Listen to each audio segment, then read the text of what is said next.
जिले की सबसे बड़ी अधिकारी डीएम अंजलि वर्मा एक सुबह सादे कपड़ों में बिना किसी सरकारी तामझाम के सब्जी खरीदने बाजार पहुंची।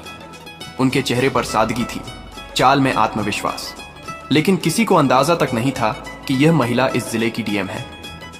अंजलि सीधा एक ठेले के पास जाकर रुकी, जहां एक करीब 30 साल की सब्जी बेचने वाली औरत सब्जियां बेच रही थी। अंजलि ने मुस्कुराकर उससे सब्जियों के दाम पूछे ही थे कि तभी एक छोटा बच्चा दौड़ता हुआ आया और उस औरत से लिपट कर बोला, मम्मी मुझे स्कूल छोड़ दो ना, लेट हो रहा है, नहीं तो टीचर डांटेंगे। सब्जी वाली बोली, बेटा थोड़ी देर रुक जा, मैं पहले इनको सब्जी दे दूं, फिर तुझे छोड़ने चलेंगे।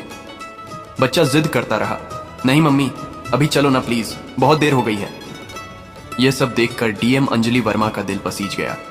वो मुस्कुराकर बोली, आप बच्चे को स्कूल छोड़ाइए, मैं आपकी दुकान संभालती हूं। सब्जी वाली थोड़ी हिचकिचाई, पर अंजलि के भरोसे भरे लहजे ने उसे हिम्मत दी। उसने कहा, ठीक है बहन, मैं जल्दी लौट आऊंगी। और फिर वो अपने बेटे को लेकर स्कूल की ओर निकल गई।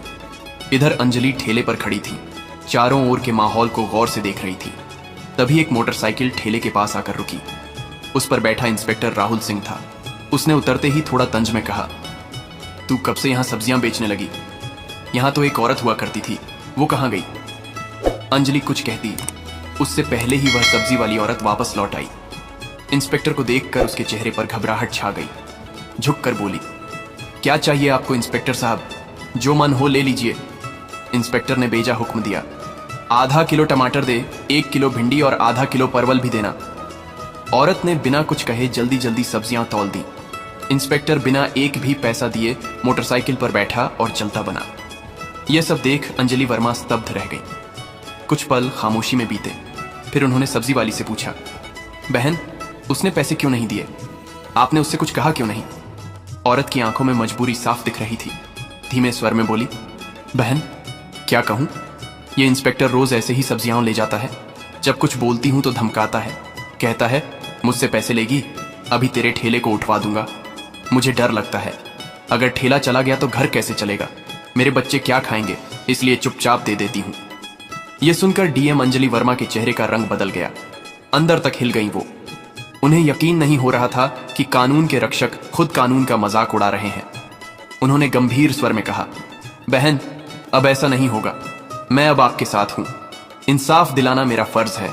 आप एक काम कीजिए, मेरा नंबर लीजिए। कल जब आप ठेला लगाएंगी तो आप नहीं, मैं वहां रहूंगी।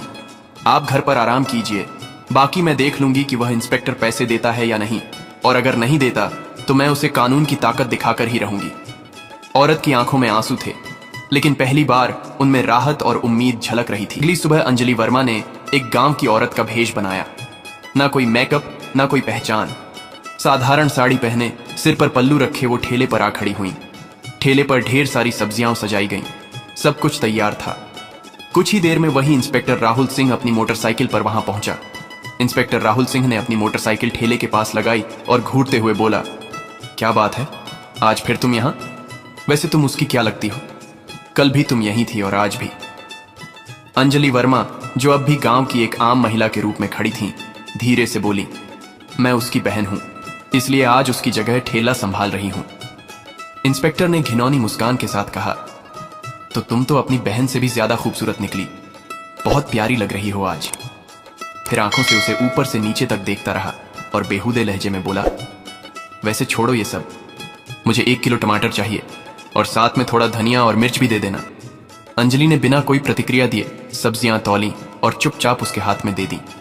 जैसे ही इंस्पेक्टर सब्जियां लेकर पलटने लगा और मोटरसाइकिल स्टार्ट की, अंजलि ने सख्त आवाज में कहा, रुकिए, आपने अभी तक सब्जियों के पैसे नहीं दिए, सब्जियों के पैसे दीजिए, ऐसे नहीं चलेगा।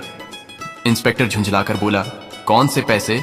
मैं तो रोज फ्री में लेता हूं, अपनी बहन से पूछ लेना, वो तो कुछ नहीं कहती, और तुम ज्यादा जुबान मत चलाओ मेरे सामने। वो फिर से जाने लगा। तभी अंजलि ने तेजी से कहा, आप मेरी बहन से चाहे जैसे लेते हो, लेकिन मुझसे नहीं। सब्जियों के पैसे देने होंगे, हमें भी पैसे खर्च करके ही यह सब्जी लानी पड़ती है, और अगर हम एक दिन सब्जी ना बेचें तो हमारे घर का चूल्हा नहीं जलता। आप जैसे लोग फ्री में सब्जी ले जाकर हमारे पेट पर लात मारते हैं। इतना सुनना था कि इंस्पेक्टर का घमंड भड़क उठा। उसने गुस्से में आकर एक जोरदार थप्पड़ अंजलि के गाल पर जड़ दिया। अंजलि लड़खड़ाई, लेकिन खुद को संभाल लिया। आंखों में आंसू थे, लेकिन आत्मसम्मान अब और चुप रहने को तैयार नहीं था। अंजलि ने कांपती आवाज में कहा, आपने एक महिला पर हाथ उठाकर बहुत बड़ी गलती की है, इसका अंजाम भुगतना पड़ेगा आपको। इंस्पेक्टर और भड़क गया, गुस्से में चिल्लाया, तू मुझे सिखाएगी? तेरी इतनी औकात? अभी बताता हूं। फिर उसने अंजलि के बाल खींच लिए। अंजलि दर्द से करा उठी, लेकिन बाल छुड़ाकर बोली, यह सब बहुत गलत हो रहा है, मैं तुम्हारे खिलाफ रिपोर्ट करवाऊंगी, तुम्हें सब्जियों के पैसे देने ही होंगे। लेकिन इंस्पेक्टर अपनी हैसियत के नशे में डूबा हुआ था। बोला, रिपोर्ट? तेरी इतनी औकात है? तू एक सब्जी बेचने वाली और मैं इस थाने का इंस्पेक्टर।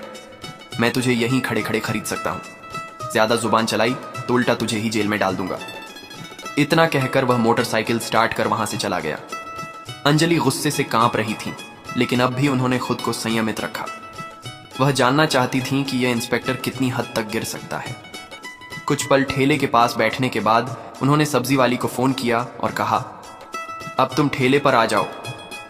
सब्जी वाली के आते ही अंजलि वहां से चुपचाप निकल गई। घर जाकर उन्होंने अपने साधारण कपड़े बदले और पीले रंग का सलवार सूट पहनकर एक सामान्य महिला की तरह बिना किसी पहचान के थाने पहुंची। थाने में पहुंचते ही उन्होंने देखा कि इंस्पेक्टर राहुल सिंह वहां मौजूद नहीं था। एक हवलदार डेस्क पर बैठा था। अंजलि ने सीधा उससे पूछा, मुझे रिपोर्ट दर्ज करानी है, इंस्पेक्टर राहुल सिन्हा कहाँ हैं और एएसएचओ साहब से मिलना है। हवलदार ने जवाब दिया, इंस्पेक्टर साहब कुछ काम से घर गए हैं और एएसएचओ साहब भी फील्ड विजिट पर बाहर गए हैं, आप चाहें तो कुछ देर बैठ जाइए। अंजलि की आंखों में अब इंसाफ की आग थी और यह आग अब रुकने वाली नहीं थी। थाने में कुछ ही पल बीते थे कि अचानक दरवाजा खुला और भीतर एसएचओ नरेश कुमार ने प्रवेश किया। भारी कदमों के साथ अंदर आते ही उसकी नजर पीले रंग का सलवार सूट पहने उस साधारण सी दिखने वाली लड़की पर पड़ी, जो और कोई नहीं बल्कि डीएम अंजलि वर्मा थी। नरेश कुमार ने कड़क आवाज में पूछा, तुम कौन हो और यहां क्यों आई हो? अंजलि ने शांत स्वर में कहा, मुझे रिपोर्ट दर्ज करवानी है। यह सुनकर नरेश कुमार व्यंग में मुस्कुराया और बोला, रिपोर्ट करवानी है तो पहले कुछ खर्चा पानी लाया है? यहां रिपोर्ट दर्ज कराने के लिए 10 से 20 हजार लगते हैं, लाई हो तो निकालो फटाफट, फिर लिखवाता हूं तुम्हारी रिपोर्ट। यह सुनते ही अंजलि वर्मा का चेहरा सख्त हो गया। उन्होंने गंभीर स्वर में कहा, किस बात का पैसा? रिपोर्ट दर्ज करवाने के लिए कोई शुल्क नहीं लगता, आप रिश्वत क्यों मांग रहे हैं? नरेश कुमार हंसते हुए बोला, तुम्हें किसने कहा कि मुफ्त में रिपोर्ट होती है? यहां जो भी आता है अपनी मर्जी से पैसे देता है और अगर नहीं देगा तो उसकी रिपोर्ट नहीं लिखी जाएगी। अब तुम्हारी मर्जी है। अंजलि ने गहरी सांस ली, फिर बोली, ठीक है, लीजिए RS10, अब रिपोर्ट लिखिए। पैसे लेते ही नरेश कुमार ने पूछा, बताओ किसके खिलाफ रिपोर्ट है? अंजलि ने गंभीर होकर कहा, इंस्पेक्टर राहुल सिंह के खिलाफ। उन्होंने एक सब्जी बेचने वाली औरत से बदतमीजी की, रोज उसके ठेले से बिना पैसे के सब्जियां उठाते हैं और जब मैंने विरोध किया तो मुझ पर हाथ उठाया। मैं इस पर सख्त कानूनी कार्यवाही चाहती हूं। नरेश कुमार का चेहरा स्याह पड़ गया। घबराहट उसके चेहरे पर साफ दिख रही थी। उसने हकलाते हुए कहा, वो तो हमारे थाने के सीनियर इंस्पेक्टर हैं और वैसे भी अगर कोई फ्री में सामान दे दे तो इसमें क्या गलत है? हम पुलिस वाले हैं, थोड़ा बहुत चलता है। अंजलि अब सब समझ चुकी थी। यह सिस्टम अंदर से सड़ चुका था। ये केवल वर्दी नहीं, गरीबों की मजबूरी का सौदा कर रहे थे। उन्होंने कुछ नहीं कहा, बस चुपचाप थाने से निकल गईं। लेकिन उनकी आंखों में अब एक आग जल चुकी थी। अगले दिन सुबह डीएम अंजलि वर्मा वर्दी पहनकर गाड़ी से सीधे उसी थाने में पहुंची। साथ में उनके सरकारी गार्ड्स भी थे। थाने के गेट पर वर्दी में उन्हें देखकर सारा स्टाफ हक्का बक्का रह गया। अंदर घुसते ही इंस्पेक्टर राहुल सिंह और एसएचओ नरेश कुमार दोनों मौजूद थे। दोनों के चेहरे पर हवाइयां उड़ गईं जब उन्होंने सामने उसी लड़की को देखा जिसे उन्होंने अपमानित किया था। लेकिन आज वह आम औरत नहीं थी बल्कि जिले की डीएम थी। घबराए हुए दोनों एक साथ बोले, आप कौन हैं और यह वर्दी क्यों पहनी है? अंजलि की आंखें अब एक अधिकारी की गरिमा से चमक रही थीं। उन्होंने गंभीर स्वर में कहा, वर्दी नहीं दिख रही? मैं हूं इस जिले की डीएम अंजलि वर्मा और मैं अब सब जान चुकी हूं कि इस थाने में किस तरह गरीबों को धमकाया जाता है, उनसे पैसे ऐंठे जाते हैं और कानून के नाम पर अत्याचार किया जाता है। दोनों के पांव तले जमीन खिसक गई। घबराहट में उनकी आवाज कांपने लगी। मैडम, ये क्या कह रही हैं आप? अगर आप वाकई डीएम हैं तो हमें कोई आईडी दिखाइए। अंजलि ने बिना एक शब्द कहे अपने बैग से सरकारी पहचान पत्र निकाला और नरेश कुमार के सामने रख दिया। आईडी देखकर नरेश कुमार के हाथ कांपने लगे। उसके चेहरे से सारा रंग उड़ गया। तुरंत हाथ जोड़ते हुए नीचे झुक गया। माफ कर दीजिए मैडम, मुझे नहीं पता था कि आप डीएम मैडम हैं। मुझसे बहुत बड़ी गलती हो गई। पीछे खड़ा इंस्पेक्टर राहुल सिंह भी अब तक घबराया हुआ था। वह भी हाथ जोड़कर बोला, मैडम जी माफ कर दीजिए, जो हुआ गलती में हुआ, आगे से कभी नहीं होगा। दोनों अधिकारी अब शर्मिंदगी में सिर झुकाए खड़े थे, लेकिन डीएम अंजलि वर्मा की आवाज में अब कोई नरमी नहीं थी। उन्होंने कठोर स्वर में कहा, आज से तुम दोनों सस्पेंड हो। वर्दी पहनकर तुमने क्या किया है उसका हिसाब अब कानून करेगा। इस जिले में अब गरीबों का अपमान नहीं होगा, ना ही वर्दी की आड़ में लूटपाट।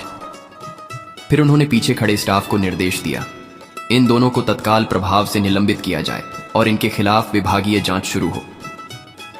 पूरा थाना अब खामोश था। डीएम अंजलि वर्मा ने एक बार फिर साबित कर दिया था कि वर्दी सिर्फ ताकत नहीं, जिम्मेदारी का प्रतीक होती है। डीएम अंजलि वर्मा ने कड़े स्वर में दोनों अफसरों की ओर देखा और बोली, तुम दोनों माफी के लायक नहीं हो। आज जो तुमने किया है वो एक अधिकारी नहीं, एक अपराधी करता है। अगर मैं तुम्हें माफ कर दूंगी तो तुम फिर वही हरकतें करोगे, फिर किसी गरीब को कुचलोगे, फिर किसी मासूम की आवाज दबाओगे। इतना कहकर वह आगे बढ़ने लगी, लेकिन तभी इंस्पेक्टर राहुल सिंह और एसएचओ नरेश कुमार दोनों उनके पैरों में गिर गए। आंखों में पश्चाताप और चेहरे पर शर्म साफ झलक रही थी। मैडम, आप बिल्कुल सही कह रही हैं, हम वाकई माफी के लायक नहीं। नरेश कुमार बोला, लेकिन एक आखिरी मौका दीजिए, हम सच में बदल जाएंगे। आज के बाद किसी गरीब को नहीं सताएंगे, किसी से फालतू पैसे नहीं लेंगे और हर फरियादी की इज्जत करेंगे। राहुल सिंह ने भी सिर झुकाकर कहा, हमें माफ कर दीजिए मैडम, वादा करते हैं कि दोबारा ऐसी गलती नहीं होगी, और अगर हो भी गई तो आप हमें सस्पेंड नहीं, सीधे जेल भेज देना। अंजलि वर्मा कुछ देर चुप रहीं। उनकी आंखें दोनों की नम आंखों और डरे हुए चेहरे पर टिक गईं। फिर उन्होंने गहरी सांस ली और गंभीर स्वर में बोली, ठीक है, मैं तुम्हें माफ कर रही हूं, लेकिन यह आखिरी मौका है। अगली बार अगर किसी भी गरीब की आवाज मुझ तक पहुंची, अगर फिर किसी ने कहा कि थाने में अन्याय हुआ है, तो मैं तुम दोनों को सिर्फ सस्पेंड नहीं, सलाखों के पीछे डालूंगी और इस बार कोई माफी नहीं होगी। दोनों अफसरों ने सिर झुका लिया। उनका आत्मसम्मान चूर चूर हो चुका था, लेकिन अब उनमें सुधार की एक सच्ची झलक थी। अंजलि वर्मा ने थाने से बाहर निकलते वक्त एक नजर पूरे स्टाफ पर डाली और बोली, पुलिस की वर्दी डराने के लिए नहीं, भरोसा देने के लिए होती है। इस वर्दी की इज्जत तभी होगी जब इसे पहनने वाले खुद इज्जत देना सीखेंगे। डीएम के जाते ही पूरे थाने में सन्नाटा छा गया। सबके चेहरों पर शर्म और सोच की लकीरें थीं। उस दिन के बाद पूरा थाना जैसे बदल गया। अब ना कोई रिश्वत लेता था, ना किसी गरीब की आवाज दबाई जाती थी। हर फरियादी की बात सुनी जाती, रिपोर्ट बिना पैसों के दर्ज होती और सड़क से बाजार तक हर जगह पुलिस लोगों की मदद करती नजर आने लगी। सब्जी वाली औरत भी अपने ठेले पर मुस्कान के साथ बैठती थी, क्योंकि अब उसे किसी का डर नहीं था। ये कहानी हमें सिखाती है कि हिम्मत और ईमानदारी से बड़ी कोई ताकत नहीं होती। अगर किसी पद पर बैठा व्यक्ति अन्याय करता है तो उसकी वर्दी नहीं, उसके कर्म बोलते हैं। और जब सच बोलने वाला उठ खड़ा होता है तो पूरा सिस्टम बदल सकता है। तो दोस्तों, आपको यह कहानी कैसी लगी? अगर अच्छी लगी हो तो प्लीज़ हमारे चैनल को सब्सक्राइब और वीडियो को एक लाइक ज़रूर कर देना, जिससे हमारा हौसला और भी बढ़ता रहे। मिलते हैं अगले नेक्स्ट वीडियो में। धन्यवाद।